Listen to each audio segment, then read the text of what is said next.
Welcome back to the MVP podcast, the People Show, where we talk about the most valuable players in the world of sports. My name is B-Man. I am joined here by Sosa Souls dripping in the sauce, and we're going to be talking NBA. The season is starting soon. I'm gassed. I'm gassed. I have consumed so much basketball content. You and me both, mate.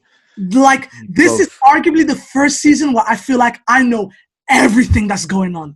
I know all the storylines. I know all the people to watch. Like, there's something with every single team, and I can't tell you how gassed I am. But today, we are going to start it's going to be a two-parter, right? It'll be a two-parter. It might even be a three-parter if we decide to talk about all the lottery teams, right? But today, we are just going to talk about the top 8 in the West. Who we think are going to make the top 8. I actually put them in order. Maybe I should have prefaced that when I send you the message. They are in order for me. Okay, yeah. It's just a case of whether you want to start with 1 or 8. Yeah, no. We'll just both read out our list, right? So we're going to talk about the top 8 in the West, who we think are going to be in the playoffs, and in what order it could be. Now, bear in mind, things in the NBA change a lot. Right? Trades could happen, injuries could happen, but also you always have certain teams that just do a little bit better than they're supposed to. And then there's some teams that do a lot worse than what they're supposed to. So this list doesn't mean anything, but it's just for us to kind of look ahead and talk about some of the bigger teams. Yeah, it's fun to talk about the bigger teams in the Western Conference, sorry. So these are the teams that I have in order. I've got the Lakers, I've got the Clippers, I've got the Portland Trailblazers, I've got Dallas Mavericks, I've got Utah Jazz, I've got the Nuggets, Houston surprisingly, and I've got Phoenix Suns in there as well. But the thing, can I just put out there, the Phoenix Suns is an asterisk.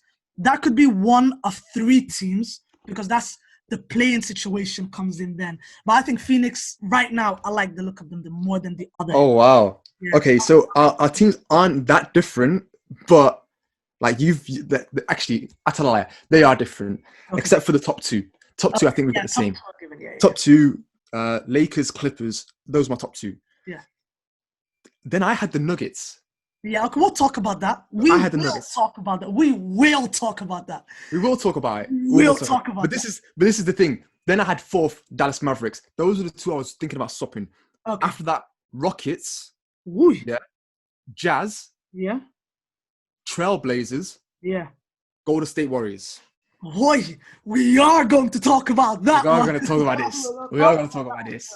Okay, so I honestly don't think we need to talk about the Lakers. The Lakers are as they are. They're the best team in the league right now. They've got the best supporting cast. They've got maybe not the best starting lineup, but I think as a squad as a whole, they've protected themselves from everything. I think the biggest thing to take away from that is with the Lakers is that it doesn't matter who goes down. That might be due to COVID, that might be due to injuries. They have a next man up policy that is more than good enough to at least last for the short term, maybe not the long term. But they're stacked. We can agree on that. Definitely. I do want to mention the Clippers though, because did you listen to any of my voice notes that I sent into the group yesterday? Oh yeah, and it was just making me laugh. It made me laugh. I wish you hadn't read that, but I want everyone to know why I'm so angry with the Clippers and why I think they are the biggest what-if team in the West. They can go anything from 2nd to 6th, in my opinion. So let's hear it then. So in fact, you know what? Start off with your cons. If you're going pros and cons, start off with the cons in regards to the Clippers. Chemistry issues. I don't think that's been ironed out yet. Clearly, players that don't know anything about accountability, i.e. Paul George, who went on all the smoke talking about how everything was everyone else's fault but not his, and he couldn't own up to that. That is not a player that I want as my second star, under no circumstances. But the cons are just that. It is the fact that the chemistry is all over the place. And also, I don't think the supporting cast is all that great. Yeah, I think one of the con you could add to it is the fact that they've lost Montrezl Harrell, their 6th man of the year. Yeah. I think that's going to be a big con. I think in regards to the pluses is that again they're a year wiser. They know what to expect. True. So they've got time to gel. They know the situation. They know which way to improve. I think with Doc leaving, Ty Lue being the assistant, knowing the structure of the team, I think he's got more of a chance of getting something out of the squad. I mean, I don't want to say he's like, proficient in managing a basketball team in playoff situations, but he's got on his resume, coming back from a 3-1 deficit, so he's got that in his books. Mm-hmm. But another positive is that although they lost Montrezl Harrell, they picked up a guy in Serge Ibaka, I think is a really good pickup for them. Mm-hmm. They needed someone who was able to handle the center position, especially when they've got the likes of like Zubac that's there. I don't know if he's still going to be at the team this season. Yeah, he will. They needed someone who's at least a bit more versatile, that can actually not only defend decently, but also can stretch the floor out a bit if need be. And then they got Luke Kennard, who's just, I think, I don't want to say like for Shamet that they lost out on, but he brings something to the squad, even if he doesn't defend. He does something. Yeah, no, I agree. But I think the situation at the Clippers is not the same situation as Ty Lue had over at Cleveland. At Cleveland, he had a LeBron James who understood the game. 100%. Yeah. I'm not saying it's close. That's why I had to put my hands up and say, that, but it's nothing close. It is now, a madness. Listen, the main thing we want to discuss here is this third pick, this third seed. Mm-hmm. Tell me, just repeat again, who's your third seed? I have Portland Trailblazers. You had Portland Trailblazers as third seed. Mm-hmm. Are you for real? Yeah. Do you know why? Let me tell you why, though. Go on. Let me tell you why. There's a massive difference between the Portland Trailblazers last year and the Portland Trailblazers this year. This is Portland Trailblazers have got Rodney Hood back. They've got Yusuf Nurkic back. And they picked up, what's his face now? Covington. Yeah, okay. Like that is a very good team, starting lineup and the first few that are coming off the bench. So in essence, starting the season, they have got 3 new players that have now joined into the squad. A lot of people are talking about with Portland Trailblazers, Damian Lillard is the clear number 1.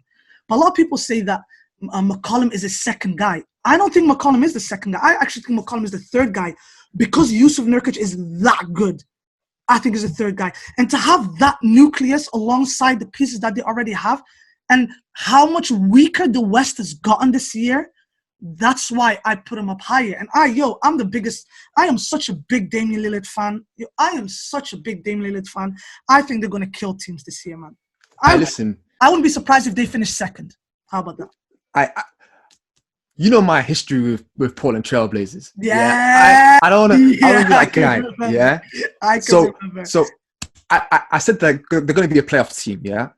But they rely too heavily on Dame Lillard, like too heavily. Obviously, they've got the Bosnian beast back in Yusuf Nurkic, fully fit.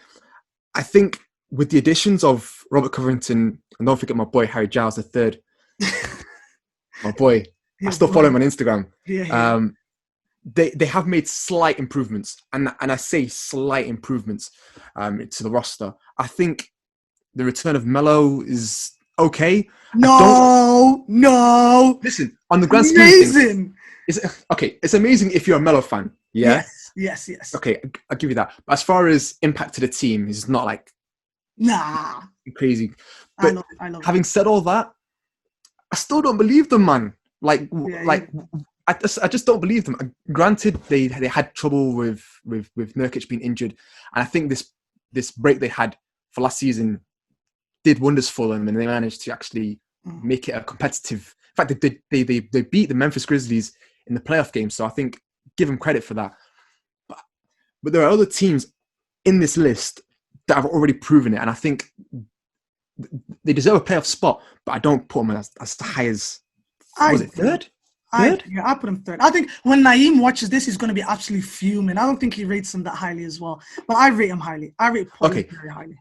My third pick was the Denver Nuggets. Yeah, I've got him going 6th. You got him going 6th. Yo. Okay. Here's my guys. Yeah, go on. Here's my pick for reasons why. You can destroy that afterwards. Yeah, but let me put my reasons why. So with these guys. Okay, they lost Jeremy Grant, but the fact that they have Jamal Murray, who's taken such a massive leap, I think that this guy's probably, as far as players go, he's probably one of my favorite guards to watch in the league now. Mm-hmm. I think him alongside with Jokic, and if Michael Porter Jr. is probably one of the biggest X factors in the team. If he can have a step up, even if it's something close to what he did in the bubble, they really have a shot. And considering they weren't that far off from like a 3 seed last season, they've done really well.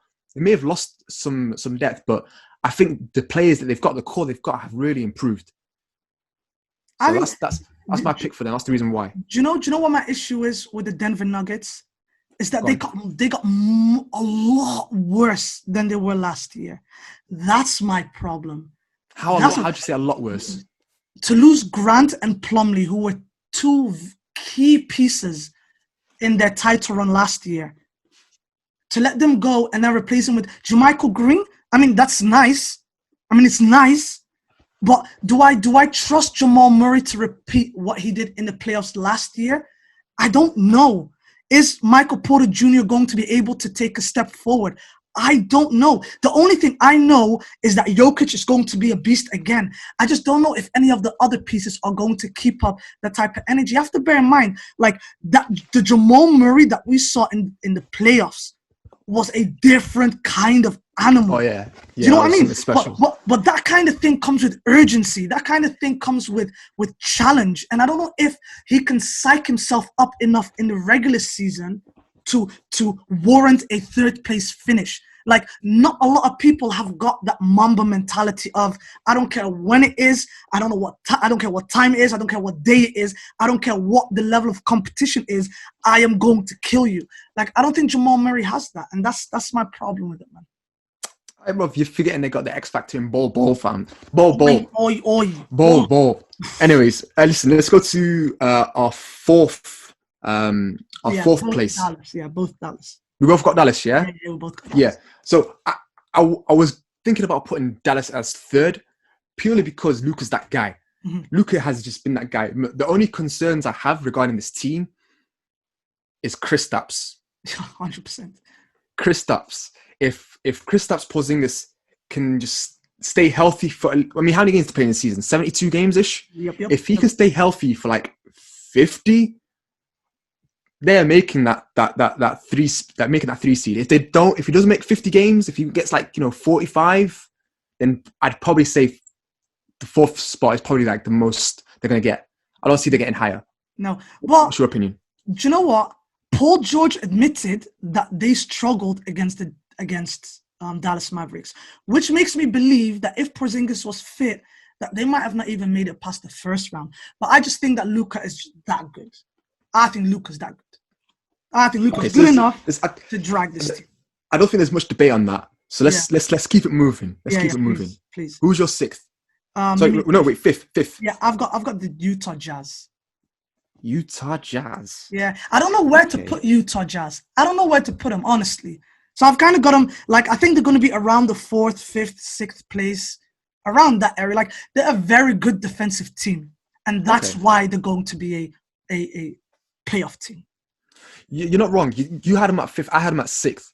So there's a team between them that had there. So we'll get to that team. But you're right. They got the same core. They got Rudy Gobert. They got Donovan Mitchell. I think the fact that Bogdanovic is going to be healthy is going to be a real key factor for them, because he, 20 points a game that they were missing out on.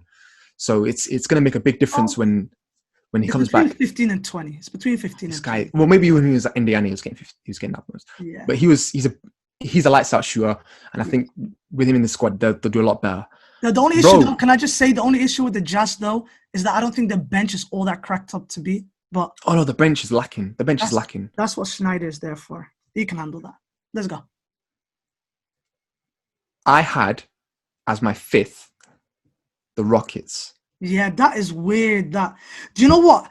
I put Houston 7th out of respect for James Harden, but really I wanted to kick them out altogether. They might not even make the playoffs this year. Let's be real, yeah. Let's be real. Compared to this team from last season, what's different? Well, they've replaced Westbrook, right? Yeah. With John Wall. Okay. Horrendous trade for them, by the way. Horrendous. Horrendous or not, yeah. As far as what you're getting, if we get something like we know of John Wall, or even 75% of John Wall, it's not going to be that terrible as far as placement for their playoffs. Sure. They also got Boogie, who I think if he can just do a job, he'll get you at least 12 points, 7 rebounds. So he'll do a job, and he's a genuine big man. He's a genuine big man. Something that they're missing. I think in regards to the team they had last season to the team they had this season, it's not a massive shift because you've got a ball dominant point guard lining up with James Harden, who's not really a great shooter. Exactly. So what's really changed for the Rockets? I would say they've gone bigger. They've gone bigger. I think I'm trying to look up. They signed another player, and his name escapes me, man. The Detroit Pistons center last year. Man, I can't believe Christian Wood. Christian Wood. They've got Christian Wood now as well. So this is my problem, right? This is my problem. Harden is a problem. Let's just get that out of the way. He couldn't play with Dwight Howard, which is to be expected. Couldn't play with Chris Paul, and then also couldn't play with Russell Westbrook. So clearly the thing that I noticed about that is all three situations, Harden just wanted the ball in his hands more, right? The argument between him and Chris Paul was centered around identity, where Chris Paul is saying, we need to move the ball more. We need to move away from your isolation plays. They don't work. And James Harden's on the other end, like, no, I don't want to play like that. And you saw numerous times where they kind of butted heads. So to go from saying to Chris Paul, nah, I don't want to do that, to then saying, I want to play with Russell Westbrook, who doesn't pass the ball that much, to moving on to John Wall, who can't shoot, and his primary strength is his speed and athleticism, and the brother had numerous surgeries, including an Achilles heel injury. Are you crazy? That this guy is coming back to 75? Do you know what it is? In the West, we don't know what we're getting though. I know. Like what I was going to say. You're assuming that he's going to be trash. Let me just say this: the reason why the Lakers are so clear favorites is that every other team has too many ifs. If this works out, if that works out. But the reality is, one thing that we can say for certain is that not many players have come back from an Achilles injury. Like I'm not even convinced that Kevin Durant is going to come back from that properly. But you want to talk about John Wall? Like, before John Wall got injured, the Wizards were actually really good.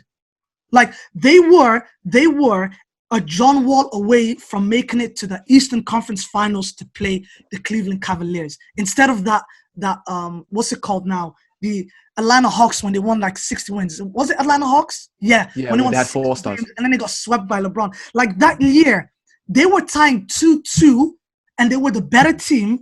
And then John Wall got injured, right? So John Wall is a very good player, but his play style, I don't think suits Harden. The fact that for him to be anywhere near effective, he has to have the ball in his hands. And we all know already that if you take the ball out of James Harden's hands, you are going to find yourself in another team next year. I am not high on the Rockets, man. I'm sorry.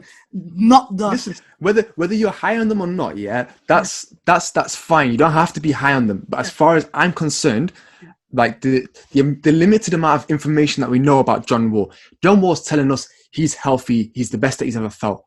Granted, we again, he could be lying to us. For all we know, he could be lying to us. As far as I'm concerned, and again, I'm using the word if again. Like, maybe I shouldn't use the word if.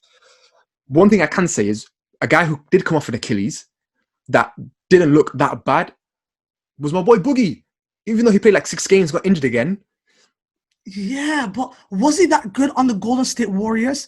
Like, again, you can't really have it's the Golden State Warriors. It's not like he's going to be, put up 2010 on the Golden State Warriors. But he doesn't need to put on 2010. He just needs to look competent, and he didn't. Like, you saw he took a step back. He is not Boogie Cousins from Sacramento. Again, he's never going to be that. He's never going to be that again. That's the point But again, he might not be that, but he's not like a shell of his former self. Like he's not. But for Houston, he's still a decent player. Of course, no. Of course he is. But I'm looking at it from Houston's perspective. the Rockets' perspective, which is we are trying to get this brother a ring, which is James Harden. Oh, they're not winning. But they're not. They're not winning a ring. Don't get it twisted. They're not winning a ring, but they ain't going to be a 7th seed. I think they'll be a 7th seed. I'm telling you, I would have been respect on James Harden, bro. But James Harden cannot do it with that cast. I'm telling you, he's either just going to sneak in or the Rockets are not going to make the playoffs. And the reason why I say that is, although I did say earlier the West has gone weaker, but there are now more teams. Although individually a lot of teams got weaker, there are so many more teams. I didn't include in the argument, we didn't include the New Orleans Pelicans. I didn't include the Golden State Warriors. I didn't include the Sacramento Kings. And I will never, ever rule out the Spurs. Purely because you just never know with them. Do you know what I mean? Like, I will not rule them out, but that's the point I'm trying to make is now I think there's only like 3 or 4 teams that aren't all of that. And I didn't even mention the Sacramento Kings. Like, genuinely, if they they're not making the playoffs. No, not making the playoffs. No. As a Kings fan, I'll be honest. Yeah. No, but I'm just saying they are at least going to be competitive. They're not going to roll over like OKC. They're not going to roll over like the Timberwolves, for example. They're not. So I'm just saying it doesn't surprise me. But let's quickly move on to our last teams that we both got. You've got the Golden State Warriors. 7 and 8, wasn't it? Yeah, allow 7 places. Just go to the last 2 because I'm interested with Golden State Warriors. Why did you put them in, considering that their bench is absolutely horrendous? Shall I tell you what I heard? Maybe this will change your mind. Yeah, go on then. I listened to a podcast today, Locked on Golden State Warriors. Yeah, and this is what the guy said. They were doing a mailbag section where people sending questions and, they answer them. And one of the questions was, who is going to be the 6th man? And the guy had the audacity to say, well, do you know what? We actually have some options for the 6th man now. We could either go Brad Wanamaker or we can go Ken Bazemore. I am really sorry, but if they are your 6th man, bye-bye. Bye-bye. What? Nah, listen. Want to make it the 6th man? And all these... Nah. Again, this is a superstar-driven league, yeah? And the way that you disrespected James Harden, I'm not going to let you disrespect Steph Curry like this. Steph Curry, if he's healthy, bro, he's making the playoffs regardless. Don't talk to me like he's not going to be there. No. Bear in mind. Okay, let me state my case. Are you going to let me state my case? Yeah. Go on. Let me state my case. Yeah, go on. So if Steph Curry, and I'm expecting him to be healthy, and with a healthy Steph Curry, I'm expecting lights out shooting. I don't. You do not expect him to be at least okay? To shoot, how about this? I'm expecting him to be at least around 25 to 28 points a game. Is that fair? Yeah. Is that fair? You could even hit 30, 31, 32. You could even hit 30. You can. Okay, they've got Draymond, who's he may not be the same Draymond that they had before, but he's still a force. And if Steph Curry's on the court, Steph Curry's going to elevate his game. Yeah. Okay, granted, they've not got the greatest in wings in Wiggins, but they've got a piece that I think is decent in Kelly Oubre. I think Kelly Oubre is the one. I don't want to say he makes the guys a playoff team, but I think with his impact that he could do, in regards to like being versatile, he does make a difference in their squad as far as starting lineup goes. Because if they didn't have him, like, who are they going to be playing instead? They're going to be playing Kent Bazemore as small forward. Mm-hmm. I think with the increase, with the growth of Eric Pascal, I think their team is a decent team. I think as far as teams go, like if you line their team up against, let's take the Pelicans, for example. Take them up against the Pelicans. From top to bottom, the Pelicans, okay, they've got Steven Adams, they've got Zion, they've got Brandon Ingram, they've got who's at shooting guard, and they've got Lonzo Ball. Steph alone, will say, okay, he is equal to almost 3 of their guys. Steph alone is almost equal to 3 of their guys. And then you've got the rest of the rotation of Wiggs and Kelly Oubre and Draymond in their lineup. I think their team is better than most of the teams in the bottom half of the playoffs. No, not playoffs, sorry, of bottom half of the Western Conference. So I can't put it past Steph. Granted, if Steph's injured or if Steph tweaks his ankle and he misses, like, if he misses more than 15 games, they're probably not making the playoffs. Mm. He needs to play at least 55 to 60 games in order for them to make the playoffs. And that's just as the 8th seed. Can I just make a point? This is the point I'm going to make about the Golden State Warriors, right? Thank you for letting me rant there. I appreciate it. No. It's all you, man. It's all you. My take is this. No one can say that Steph Curry wasn't better because of his supporting casts, right? There was too many pieces that you had to focus on in order for you to be able to guard the Golden State Warriors effectively, which is why they used to have a lot of centers initiate plays where they're like at the top of the three-point line, where they just pick up the ball and they just let Steph Curry, Draymond Green, and Klay Thompson run.